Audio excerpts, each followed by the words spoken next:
The workshop we are doing in Elektrowni Powiśle is to connect the Austrian travel trade, who came especially from Austria to Warsaw today with the Polish travel trade, and to even make the relations between Austria and Poland in terms of tourism deeper.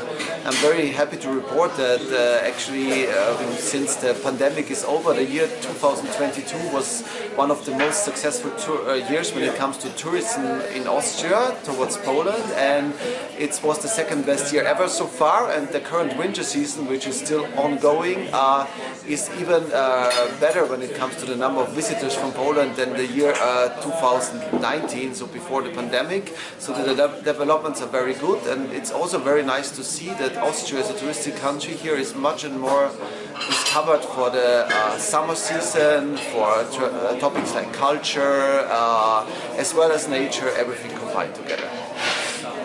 Zapraszamy do Austrii. Herzlich willkommen in Österreich.